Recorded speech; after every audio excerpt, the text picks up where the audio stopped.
ನಮಸ್ಕಾರ ಸ್ನೇಹಿತರೆ, ಪವನ್ ಮಲ್ನಾಡ್ ಬಾಯ್ ಚಾನಲ್ಗೆ ಸ್ವಾಗತ. ಇವತ್ತು ನಾವು ಹೊಸದಾಗಿ ಕಾಫಿ ಗಿಡದ ತೋಟವನ್ನು ಯಾವ ರೀತಿ ಮಾಡೋದು ಅನ್ನೋದನ್ನ ನಿಮಗೆ ತೋರ್ಪಡಿಸ್ತಿದ್ದೇವೆ. ಇದು ಹೊಸದಾಗಿ ಚಿಕ್ಕ ಕಾಫಿ ಗಿಡಗಳು ಬರುತ್ತಲ್ಲ, ಅದನ್ನು ಯಾವ ರೀತಿ ನೆಡಬೇಕು, ಯಾವ ರೀತಿ ತೋಟ ಮಾಡಬೇಕು ಅನ್ನೋ ಸಂಪೂರ್ಣ ಮಾಹಿತಿ ಕೊಡ್ತಾ ಇದ್ದೀವಿ.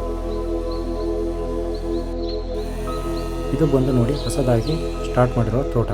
1 ಎಕರೆ ಜಾಗ ಬೌಂಡ್ರಿ. ಇದು ಮೂಡು ಸೀಮೆ, ಬಯಲು ಸೀಮೆ ಅಂತೀವಲ್ಲ, ಅಲ್ಲಿ ಕಪ್ಪು ಮಣ್ಣಿಗೆ ಕಾಫಿ ಗಿಡಗಳು ಆರೋಗ್ಯಕರವಾಗಿ ಬರ್ತದೆ ಅನ್ನೋದಕ್ಕೆ ಒಂದು ಮಾಹಿತಿ ನೋಡಿ. ಇದು ನಮ್ಮ ಚಿಕ್ಕಪ್ಪ ಮತ್ತು ನಮ್ಮ ಅಣ್ಣ ಸೇರಿಕೊಂಡು ಮಿಷಿನ್ ಮೂಲಕ ಕಾಫಿ ಗುಂಡಿನ ತೆಗಿತಾ ಇದ್ದಾರೆ. ಇದು ಹಾರೆ, ಗುಂಡಿ ತೆಗೆಯೋ ಹಾರೆನಲ್ಲಿ ಕೂಡ ತೆಗಿಬೋದು. ನಾವು ಕೆಲಸ ಈಸಿ ಆಗಲಿ ಅನ್ನೋ ಕಾರಣಕ್ಕಾಗಿ ಮಿಷಿನ್ ಮೂಲಕ ತೆಗಿತಾ ಇದ್ದೀವಿ ನೋಡಿ. ಈ ರೀತಿ ತೆಗಿತಾ ಇದ್ದಾರೆ. ಕಾಫಿ ಗಿಡ ತೋಟ ಯಾವ ರೀತಿ ಮಾಡಬೇಕು ಅಂದರೆ, ನಾವು ಮೊದಲಿಗೆ ಹಾಲ್ವಾಣ ಹಾಕಿದ್ದೀವಿ, ತೋರಿಸ್ತೀವಿ ಬನ್ನಿ ಯಾವ ರೀತಿ ಹಾಕಿದ್ದೀವಿ ಹಾಲ್ವಾಣ ಅಂತ ನೋಡಿ. ಇದೆಲ್ಲ ಏನು ಕಾಣಿಸ್ತಿದೆ, ಇದೆಲ್ಲ ಹಾಲ್ವಾಣ ಹಾಕಿರೋದು. 10 ಅಡಿಗೆ ಹಾಕಿದ್ದೀವಿ, ಸ್ಕ್ವೇರ್ ಫೀಟ್ 10 ಅಡಿ ಆ ಲೆಕ್ಕದಲ್ಲಿ ಹಾಕಿದ್ದೀವಿ. ಮತ್ತು ಹಾಲ್ವಾಣ ಪಕ್ಕದಲ್ಲಿ ಸಿಲ್ವರ್ ಗಿಡಗಳು ಬರುತ್ತಲ್ಲ, ಏನು ನೀವು ಪ್ಲೇವುಡ್ಗೆ ಯೂಸ್ ಮಾಡುವ ಮರ ಬರುತ್ತಲ್ಲ, ಅದನ್ನು ಚಿಕ್ಕ ಗಿಡನ ಹಾಕಿದ್ದೀವಿ. ಅದು ಹೇಗೆ ಹಾಕಿದ್ದೀವಿ ಅಂದರೆ, ಸಿಲ್ವರ್ ಪಕ್ಕದಲ್ಲೇ ಹಾಕಿದ್ದೀವಿ. ಅದು ಗಿಡ ಗಾಳಿಗೆ ಬಾಗ್ತದೆ ಅನ್ನೋ ಕಾರಣಕ್ಕೆ ಹಾಲ್ವಾಣಕ್ಕೆ ಕಟ್ಟಿ ನಿಲ್ಲಿಸ್ಬೋದು. ಈ ಕೋಲ್ ರೀತಿ ಕಾಣುತ್ತದಲ್ಲ, ಅದೇ ಹಾಲ್ವಾಣ ನೋಡಿ. ಹಾಲ್ವಾಣ ಪಕ್ಕದಲ್ಲಿ 20 ಅಡಿಗೆ ಒಂದು ಹಲ್ವಾಣ ಬಿಟ್ಟು ಮತ್ತೊಂದು ಹಲ್ವಾಣಕ್ಕೆ ನಾವು ಸಿಲ್ವರ್ನ ಕೂರಿಸಿದ್ದೀವಿ. ಇದು ನೋಡಿ, ಎಲ್ಲ ಕಾಫಿ ಗಿಡನ ನೆಡ್ತಿರೋದು. ಕಾಫಿ ಗಿಡನ ಯಾವ ರೀತಿ ನೆಡೋದನ್ನು ಸಂಪೂರ್ಣ ತೋರಿಸ್ತೀನಿ. ಈ ಗಿಡ ಬಂದು ಅರೇಬಿಕಾ ಗಿಡ ಆಗಿರುತ್ತೆ, ಅಂದರೆ ಆಲ್ಮೋಸ್ಟ್ ಆಗಿ ಚಂದ್ರಗಿರಿ ಅಂತಾರಲ್ಲ ಆ ಗಿಡ ಆಗಿದೆ. ಇದನ್ನು ನೋಡಿ ಯಾವ ರೀತಿ ನೆಡ್ತಾ ಇರೋದು. ಮೊದಲು ನಾವು ಮಿಷಿನಲ್ಲಿ ಗುಂಡಿ ಮಾಡಿದ್ದಕ್ಕೆ ಸ್ವಲ್ಪ ದನದ ಪುಡಿ ಗೊಬ್ಬರವನ್ನು ಹಾಕಿ, ನಂತರ ಅದಕ್ಕೆ ಯಾವ ರೀತಿ ನೆಡ್ತಾರೆ ನೋಡಿ. ಇದು ಸರ್ಕಾರಿ ಗೌರ್ಮೆಂಟ್ ಗೊಬ್ಬರ, ಸ್ವಲ್ಪ 1-2 ಕಾಳು ಹಾಕ್ತಾಯಿದ್ದಾರೆ. ಅದಾದ ನಂತರ ಗಿಡದ ಬುಟ್ಟಿಯನ್ನು ಆ ರೀತಿ ಹೂಳ್ತಾ ಇದ್ದಾರೆ. ಗಟ್ಟಿಯಾಗಿ ಹೂಳಿ ಸುತ್ತ ಮಣ್ಣು ಹಾಕ್ತಾಯಿದ್ದಾರೆ ನೋಡಿ. ಈ ರೀತಿ ಇದು 5 ಅಡಿಗೆ ಒಂದರಂತೆ ಒಂದು ಗಿಡ ನೆಡಬೇಕು.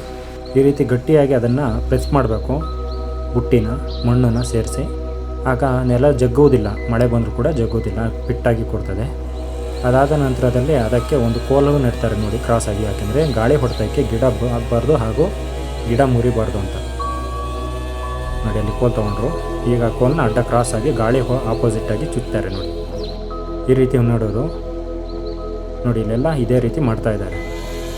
ಮತ್ತು ಪ್ಲಾಸ್ಟಿಕ್ನ ವೇಸ್ಟು ಅಂದರೆ ನೆಲಕ್ಕೆ ಸೇರಿಸ್ಬಾರ್ದು ಅನ್ನೋ ಕಾರಣಕ್ಕಾಗಿ ಒಂದು ಕೋಲು ಮಾಡ್ಕೊಂಡಿರ್ತಾರೆ, ಚಿಕ್ಕ ಕಡ್ಡಿ, ಅದಕ್ಕೆ ಸಿಕ್ಕಿಸ್ಕೊಂಡು ಈ ರೀತಿ ಮಾಡಿ ನೆಡ್ತಾರೆ. ನೋಡಿದ್ರಲ್ಲ ಯಾವ ರೀತಿ ಗಿಡ ನೆಡೋದು ಅಂತ. ಇದು ನಂತರದಲ್ಲಿ ನಾವು ಪ್ರತಿ ತಿಂಗಳು ಕಾಂಟಾಪ್ ಪ್ಲಸ್ ಈ ಸ್ಪ್ರೇನ ಮಾಡಬೇಕಾಗುತ್ತೆ.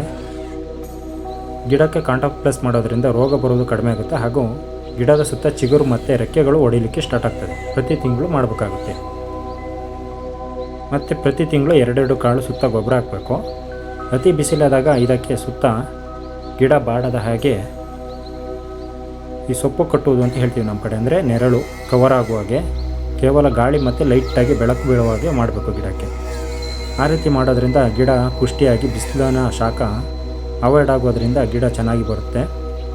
ಅದಕ್ಕೆ ತನಗೆ ಬೇಕಾದ ಬೆಳಕನ್ನು ಎಷ್ಟು ಬೇಕೋ ಅಷ್ಟು ಸೂರ್ಯನ ಬೆಳಕನ್ನು ಎಳ್ಕೊಂಡು ಚೆನ್ನಾಗಿ ಬರುತ್ತೆ ನೋಡಿ. ಇದು ಫುಲ್ 1 ಎಕರೆಗೆ ಈ ರೀತಿ ಮಾಡ್ತಾ ಇದ್ದಾರೆ, ಮಿಷಿನಲ್ಲಿ ತೆಗಿತಾ ಇದ್ದಾರೆ. ಇದೇ ರೀತಿ ಬೇರೆ ಏನಾದರೂ ಮಾಹಿತಿ ಬೇಕು ಅಂದರೆ ಕೆಳಗಡೆ ಕಮೆಂಟ್ ಮಾಡಿ ತಿಳಿಸಿ ನೋಡಿ. ಈ ರೀತಿ ಗುಂಡಿ ಮಾಡ್ತಾರೆ. ನಾನು ನೋಡಿ, ಮೊದಲು ಏನು ಗುಂಡಿ ತೆಗೆದಿದ್ದಾರೆ ಅದಕ್ಕೆ ದನ ಗೊಬ್ಬರ ಹಾಕಬೇಕಲ್ಲ, ಅದಕ್ಕೆ ನಾನು ದನದ ಗೊಬ್ಬರ ತೊಗೊಂಡು ಬರ್ತಾಯಿದ್ದೀನಿ. ಪುಡಿ ಮಾಡಿಕೊಂಡು ತುಂಬ ಪುಡಿಯಾಗಿರುವಂಥ ಗೊಬ್ಬರನ ತಂದು ಅದಕ್ಕೆ ಹಾಕ್ತಾಯಿದ್ದೀನಿ ಗುಂಡಿ ತಳಕ್ಕೆ. ಸ್ವಲ್ಪ 2 ಬೊಗಸೆಯಲ್ಲಿ ಎಷ್ಟು ಸಿಗ್ತದೆ ಗೊಬ್ಬರ, ಅಷ್ಟು ಬೊಗಸೆಯಷ್ಟು ಅದಕ್ಕೆ ಸೇರಿಸ್ತಾ ಇದ್ದೀನಿ ಗುಂಡಿ ಒಳಗೆ. ತೋರಿಸ್ತೀನಿ ಬನ್ನಿ ಅದನ್ನು ಕೂಡ. ದನದ ಗೊಬ್ಬರ ಪುಡಿ ಮಾಡಿ ತುಂಬ್ಕೊಳ್ತಾ ಇದ್ದೀನಿ ನೋಡಿ.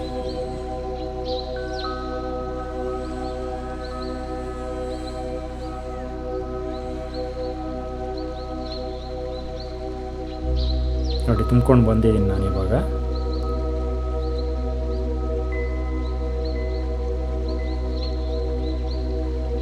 ಈ ರೀತಿ ತಂದಂಥ ಗೊಬ್ಬರ ಗುಂಡಿ ಮಾಡ್ಕೊಂಡು ಹೋಗಿದ್ದಾರಲ್ಲ, ಅದಕ್ಕೆ ನೋಡಿ ಎಷ್ಟು ಸ್ವಲ್ಪ ನೋಡಿ, 2 ಬೊಗಸೆ ಅಷ್ಟು, ಕೈಯಲ್ಲಿ 2 ಬೊಗಸೆ ಅಷ್ಟು ಹಾಕ್ತಾಯಿದ್ದೀನಿ ನೋಡಿ. ಹಾಕಿದ್ದೀನಿ ಒಂದು ಅಷ್ಟೇ ನೋಡಿ. ಇದಕ್ಕೂ ಕೂಡ ಈ ರೀತಿ ಹಾಕ್ತಾಯಿದ್ದೀನಿ. ಪ್ರತಿ ಗುಂಡಿಗೂ ಇದೇ ರೀತಿ ಹಾಕ್ಕೊಂಡು ಹೋಗ್ತೇನೆ. ಹಿಂದೆ ಬರುವಂಥ ಜನಗಳು ಏನು ಮಾಡ್ತಾರೆ ಅಂದರೆ, ಪ್ಲಾಸ್ಟಿಕ್ ದನದ ಇದು ಸರ್ಕಾರಿ ಗೊಬ್ಬರವನ್ನು ಅದಕ್ಕೆ ಸ್ವಲ್ಪ ಹಾಕಿ 1-2 ಕಾಳು ಕಾಫಿ ಬುಟ್ಟಿನ ಓಪನ್ ಮಾಡಿ ಪ್ಲಾಸ್ಟಿಕ್ ತೆಗೆದು ನಂತರ ಅದರೊಳಗೆ ಹಾಕಿ ತೋರಿಸಿದ ರೀತಿಯಲ್ಲಿ ಅದನ್ನು ನೆಡ್ತಾರೆ.